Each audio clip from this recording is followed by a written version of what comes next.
everyone, welcome to Road to Bethlehem. ഇന്ന് December 12, Jerusalem. ഇന്ന് നമ്മൾ ഫാമിലി ആയിട്ട് റിഫ്ലക്ട് ചെയ്യേണ്ട ബൈബിൾ വാക്യം 1 രാജാക്കന്മാർ 8-ാം അധ്യായം 22 മുതൽ 30 വരെയുള്ള വാക്യങ്ങളാണ്. നമ്മുടെ first segment the Bible word.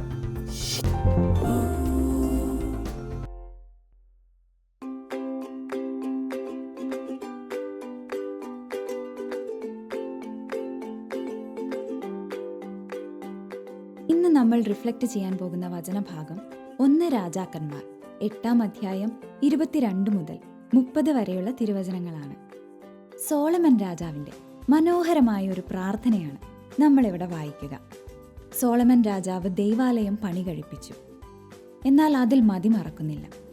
അതിനുവേണ്ടിയുള്ള അധ്വാനങ്ങളോ തൻ്റെ കഴിവോ ഒന്നും ഇവിടെ പറയുന്നില്ല.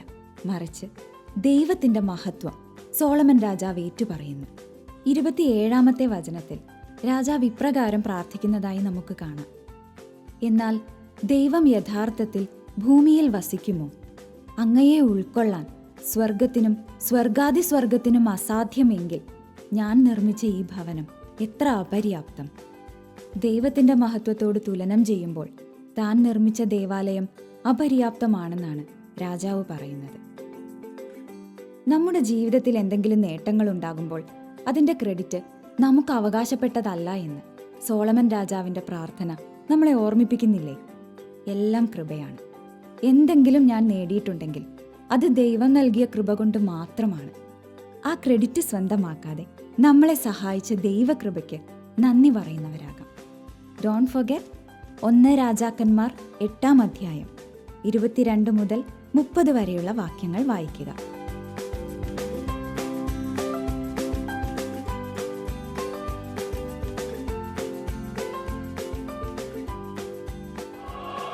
നമ്മൾ ബൈബിളൊക്കെ വായിച്ചു കഴിഞ്ഞില്ലേ? നമുക്കൊരു കഥ കേൾക്കാൻ പോവാം.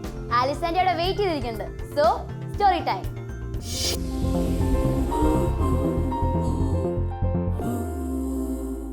ഹായ് കൂട്ടുകാരെ, സ്റ്റോറി ടൈമിൻ്റെ പുതിയൊരു എപ്പിസോഡിലേക്ക് എല്ലാവരെയും ഞാൻ സ്വാഗതം ചെയ്യുന്നു. നമ്മൾ ക്രിസ്മസിന് നല്ല അടിപൊളിയായിട്ട് ഒരുങ്ങിക്കൊണ്ടിരിക്കുക അല്ലേ? പല രീതിയിലാണ് നമ്മൾ ഒരുങ്ങുന്നത്. അപ്പോൾ ഈ സ്റ്റോറി ടൈമിൻ്റെ പുതിയ എപ്പിസോഡിൽ നമുക്കൊരു പുതിയ കഥ കേൾക്കാം. 2 കൂട്ടുകാരുടെ കഥയാണ്. ഫ്രണ്ട്സിനെ നമുക്കെല്ലാം ഇഷ്ടമാണ് അല്ലേ? ഫ്രണ്ട്സിൻ്റെ കഥ മുൻപും നമ്മൾ കേട്ടു. ഇത് വളരെ ഡിഫറെൻ്റ് ആയിട്ടുള്ളൊരു കഥയാണ്. 2 കൂട്ടുകാർ, അതിൽ ഒരാൾ കർഷകനായിരുന്നു, മറ്റൊരാൾ മീൻപിടുത്തമാണ് അദ്ദേഹത്തിൻ്റെ ജോലി. മീൻ പിടിക്കുന്ന ആൾ താമസിച്ചിരുന്ന ഒരു പുഴവക്കിലെ ഒരു ചെറിയ കുടിലായിരുന്നു. കൃഷി ചെയ്യുന്ന ആളാകട്ടെ കുന്നിൻ്റെ മുകളിൽ ഒരു കുഞ്ഞു കുടില്ല. അപ്പം വളരെ ദാരിദ്ര്യം പൂർണ്ണമായിരുന്നു ഇവരുടെ ജീവിതമെങ്കിലും സന്തോഷമായിരുന്നു 2 പേർക്കും. അങ്ങോട്ടും ഇങ്ങോട്ടും വിശേഷങ്ങളൊക്കെ പറയും. അങ്ങനെ ദിവസങ്ങൾ പോകുമ്പോൾ ഒരു ദിവസം കുന്നിൻ മുകളിലെ കൂട്ടുകാരന് പെട്ടെന്നൊരു രോഗം പിടിപെട്ടു. അപ്പോൾ വേഗം ആരായിരിക്കും ആദ്യം ഓടിച്ചെന്നത്? തീർച്ചയായിട്ടും പുഴവക്കിലെ കൂട്ടുകാരൻ തന്നെയാണ്. ചെന്ന് അദ്ദേഹത്തെ പരിചരിച്ചു. അങ്ങനെ ദിവസങ്ങൾ കടന്നുപോയി. ചെല്ലുന്ന സമയത്തെല്ലാം അദ്ദേഹം മനോഹരമായൊരു സമ്മാനം കൂട്ടുകാരന് കൊടുക്കുമായിരുന്നു.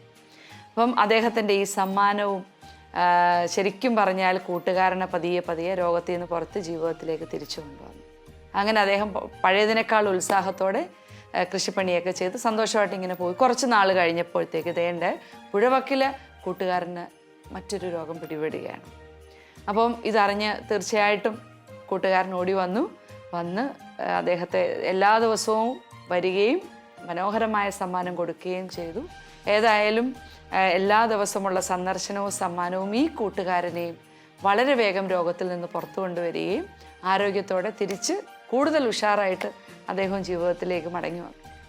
അപ്പം നിങ്ങൾ വിചാരിക്കും, ഈ 2 പേരും കൊടുത്ത എന്താണ് ഇത്ര വിശേഷപ്പെട്ട സമ്മാനം? എന്തെങ്കിലും ഒന്ന് ഊഹിക്കാൻ പറ്റുമോ? പറ്റും. നമുക്കും എല്ലാവർക്കും കൊടുക്കാൻ പറ്റുന്നൊരു സമ്മാനമാണ്. ആ സമ്മാനത്തിൻ്റെ പേര് സമയം എന്നായിരുന്നു. ടൈം. നമുക്കറിയാം, ഇന്ന് വളരെ ബിസി വേൾഡിൽ നമ്മൾ പോലും പറയാറില്ലേ, ഓൺലൈൻ ക്ലാസ് ഉണ്ട്, ഹോംവർക്ക് ഉണ്ട്, ട്യൂഷനുണ്ട്, എനിക്കൊന്നിനും സമയമില്ല. നമ്മളിങ്ങനെ അങ്ങനെ ഒരു സമയമില്ല എന്നിങ്ങനെ നമ്മൾ പറയുകയും ചുറ്റും കേൾക്കുകയും ചെയ്യുന്ന ഒരു ലോകത്തിലാണ് ജീവിക്കുന്നത്. ശരിക്കും നമ്മൾ ക്രിസ്മസിലേക്ക് ഒരുങ്ങുമ്പോഴേ മാതാവിനെ ഒന്ന് ഓർത്ത് നോക്കിയേ. എന്തോ ആ തിരക്കും ഒന്നും നോക്കാതെ ഒരു മാതാവിൻ്റെ അന്നേരത്തെ ശാരീരിക സ്ഥിതി നോക്കുന്നില്ല, വീട്ടിലെ ചുറ്റുപാട് നോക്കുന്നില്ല, ദൂരം നോക്കുന്നില്ല, ഓടുകയാണ്. എലിസബത്തിൻ്റെ അടുത്ത് ചെന്ന് 3 മാസത്തോളം അവിടെ താമസിച്ച് എലിസബത്തിനെ ശുശ്രൂഷിക്കുന്ന മാതാവിനെ നമ്മൾ കാണുന്നുണ്ട് അല്ലേ? ക്രിസ്മസിൻ്റെ ഈ ഒരുക്കത്തിൽ അതൊരു പ്രധാനപ്പെട്ട ഭാഗമാണ്. അപ്പം നമ്മൾ ഓർക്കണം, സമയമില്ല എന്ന് പറയുന്ന ഈ ലോകത്ത് മറ്റുള്ളവർക്ക് വേണ്ടി അല്പമെങ്കിലും സമയം മാറ്റി വെക്കാൻ പറ്റുന്നത്, അത് നമുക്ക് കൊടുക്കാവുന്ന ഏറ്റവും ബ്യൂട്ടിഫുൾ ആയിട്ടുള്ള, ഏറ്റവും പവർഫുൾ ആയിട്ടുള്ളൊരു ഗിഫ്റ്റാണ്. അപ്പം നമുക്കും ട്രൈ ചെയ്യാം. മറ്റുള്ളവർക്ക് വേണ്ടി സമയം ചെലവിടുന്നവരായിട്ട്, മറ്റുള്ളവർക്ക് കൊടുക്കാൻ നമ്മുടെ ജീവിതത്തിലും കുറച്ച് സമയം കരുതി വെക്കുന്നവരായിട്ട് നമുക്ക് മാറാം. ഈ ശീലം നമുക്ക് വളരെ ചെറുപ്പത്തിലേ തുടങ്ങാം. അപ്പോൾ ഈ ക്രിസ്മസ് സീസണിൽ ഈ ഒരു ശീലം സ്വന്തമാക്കാനായിട്ട് എന്താ ചെയ്യേണ്ടതെന്ന് നിങ്ങൾ തന്നെ ആലോചിക്കുക, അതിനുവേണ്ടി തയ്യാറെടുക്കുക. അങ്ങനെ ഒരു നല്ലൊരു പ്രിപ്പറേഷൻ നമുക്ക് ക്രിസ്മസിന് ഉണ്ടാകട്ടെ. ഓക്കെ കൂട്ടുകാരെ, ബൈ. ഇന്നത്തെ സ്റ്റോറി ടൈമിനെ പറ്റിയായിരുന്നു, വളരെയേറെ മോട്ടിവേഷണൽ ആയിരുന്നത്. ഓ ഏഞ്ചല, ഇനി ഏതാ സ്ഥലം? ഇനി നമ്മൾ സൗത്ത് ആഫ്രിക്കയുടെ ക്രിസ്മസ് കാഴ്ചകളാണ് കാണാൻ പോകുന്നത്. Next segment Christmas around the world.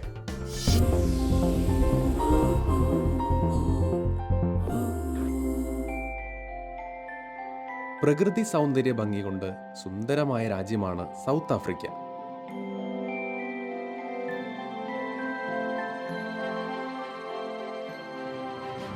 പുഞ്ചിരിക്കുന്ന മുഖത്തോടെ മറ്റുള്ളവരെ സ്വീകരിക്കാനും സൽക്കരിക്കാനും സൗത്ത് ആഫ്രിക്കൻസിന് വലിയ സന്തോഷമുള്ള കാര്യമാണ്. ക്രിസ്മസ് സമയം സൗത്ത് ആഫ്രിക്കയിൽ മധ്യവേനൽ അവധിയാണ്. ധാരാളം സമയമുള്ളതുകൊണ്ടുകൂടി എല്ലാവരും ക്രിസ്മസ് ആഘോഷങ്ങളിൽ പങ്കുചേരും. ചില ബിസിനസ് സ്ഥാപനങ്ങൾ പോലും ഈ ക്രിസ്മസ് കാലയളവിൽ അടച്ചിടും. മധ്യവേനൽ അവധി കൂടിയായതുകൊണ്ട് ഡിസംബർ ആദ്യം മുതൽ തന്നെ പലതരത്തിലുള്ള ആഘോഷങ്ങൾ തുടങ്ങും. പൈൻ ട്രീയുടെ കമ്പുകൊണ്ടാണ് ഇവിടുത്തെ വീടുകളിൽ ക്രിസ്മസ് ട്രീകൾ അലങ്കരിക്കുന്നത്. എല്ലാ രാജ്യങ്ങളിലേതും പോലെ തന്നെ ഇവിടെയും തെരുവുകളും നഗരങ്ങളും ഭവനങ്ങളും വളരെ ഭംഗിയായി അലങ്കരിക്കും. മറ്റൊരു കാര്യം, മുതിർന്നവരും കുട്ടികളും കരോൾ പാടാനായി പോകും. ഇവരെ വരവേൽക്കാനായി നിരത്തുകളിൽ ആളുകൾ കൂട്ടം കൂട്ടമായി നിൽക്കും. മിക്കയിടങ്ങളിലും കാൻഡിൽ ലൈറ്റ്സ് കാരോൾസ് ആണ് അവതരിപ്പിക്കപ്പെടുന്നത്. മെഴുകുതിരിയുടെ വെളിച്ചത്തിൽ മനോഹരമായ ഗാനങ്ങൾ വളരെ ഹൃദ്യമായ ദൈവിക അനുഭവം സമ്മാനിക്കുന്നു. ഡിസംബർ 6 മുതൽ ആഘോഷങ്ങൾ തുടങ്ങുമെങ്കിലും പാരമ്പര്യമനുസരിച്ച് 12 ദിവസമാണ് പ്രധാനമായും ക്രിസ്മസ് ആഘോഷങ്ങൾ ഉള്ളത്. 12 ടൈഡ് എന്നറിയപ്പെടുന്ന ഈ 12 ദിവസത്തിലെ ആദ്യ ദിവസം ആരംഭിക്കുന്നത് ഡിസംബർ 25-നാണ്. അന്ന് മുതൽ ജനുവരി 6 വരെ വളരെ ഭക്തി ആദരപൂർവമാണ് ക്രിസ്മസ് ഇവിടുത്തുകാർ ആഘോഷിക്കുന്നത്. ക്രിസ്മസ് ദിനത്തിലെ രാവിലത്തെ കുർബാനയ്ക്കാണ് കൂടുതലും ആളുകൾ പങ്കെടുക്കുന്നത്.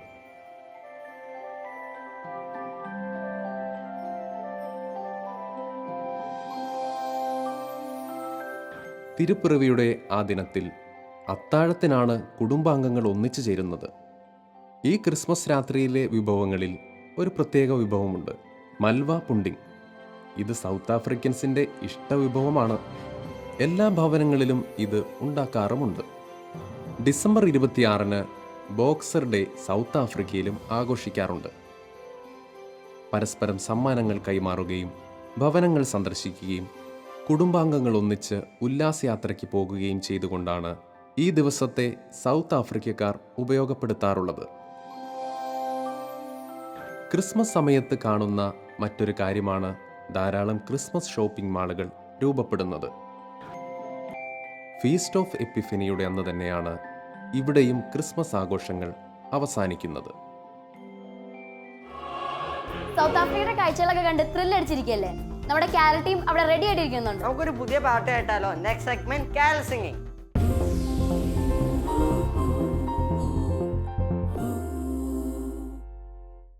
Hi friends, road to Bethlehem എന്ന ഈ പ്രോഗ്രാമിൽ ചിമ്മി ചിമ്മി എന്ന് തുടങ്ങുന്ന കരോൾ ഗാനം നിങ്ങൾക്കായി പാടുന്നത് ഞങ്ങൾ വൈപ്പിൻ സെൻറ് ജോർജ് ഇടവകയിലെ കുറച്ച് കൂട്ടുകാരാണ്. നമുക്കൊന്നിച്ച് ഈ ഗാനം ആലപിക്കാം.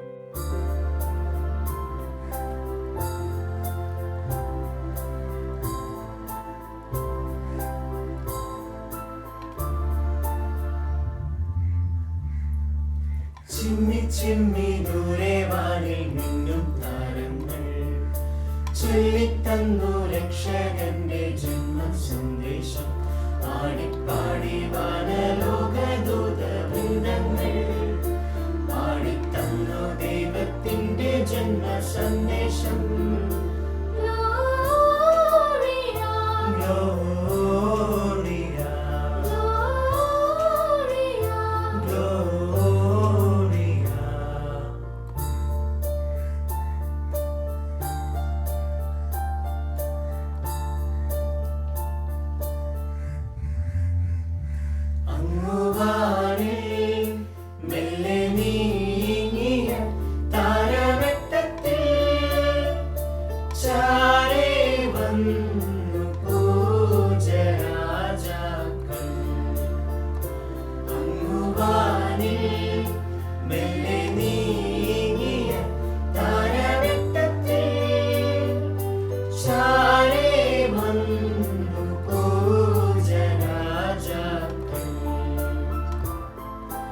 പൊന്നുമീറ കുന്തുരുക്കം കാഴ്ചയായി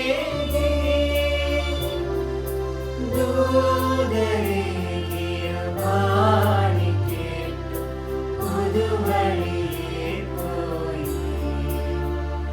Gloria, Gloria, Gloria, Gloria,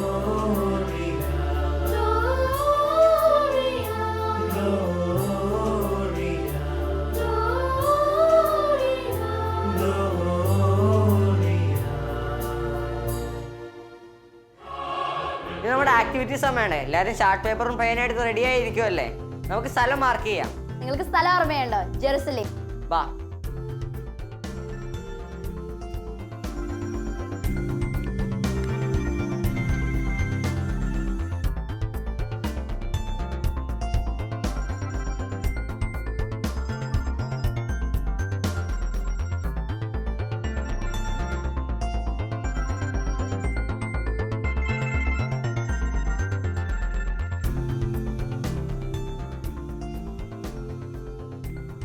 നമ്മുടെ ആക്ടിവിറ്റി കഴിഞ്ഞു. ഇന്നത്തെ ആക്ഷൻ ഇതാണ്. നമ്മൾ മാക്സിമം ടൈം സേവ് ചെയ്ത് നന്നായിട്ട് യൂട്ടിലൈസ് ചെയ്യാം. ഇന്നലെ നൽകിയ ചോദ്യത്തിനുള്ള ഉത്തരം ഗത്ത്. ഉത്തരങ്ങൾ അയച്ചവരിൽ നിന്ന് തിരഞ്ഞെടുക്കപ്പെട്ട വിജയി Jasviya Maria Tias, Thottuvaikulam house, Poomala PO, Thrissur. ഇന്ന് സമ്മാനത്തിനുള്ള ചോദ്യം എന്താണെന്ന് അറിയണ്ടേ? ചോദ്യം ഇതാണ്: കർത്താവ് ദാവീദിനോട് ചെയ്ത ഏത് വാഗ്ദാനമാണ് ഇവിടെ പൂർത്തിയാവുന്നത്? ഇനി ഒന്നും കൂടി പറയാം. കർത്താവ് ദാവീദിനോട് ചെയ്ത ഏത് വാഗ്ദാനമാണ് ഇവിടെ പൂർത്തിയാവുന്നത്? നിങ്ങൾ വേഗം ഉത്തരങ്ങൾ അയക്കുക. ഉത്തരങ്ങൾ അയക്കേണ്ട നമ്പർ 9605818881. ഞാൻ ഒന്നും കൂടെ പറയാം, 9605818881. എല്ലാവർക്കും ഇന്നത്തെ എപ്പിസോഡ് ഇഷ്ടപ്പെട്ടെന്ന് വിചാരിക്കും. നാളെ നമുക്ക് വീണ്ടും കാണാം. Signing off. Take care. By.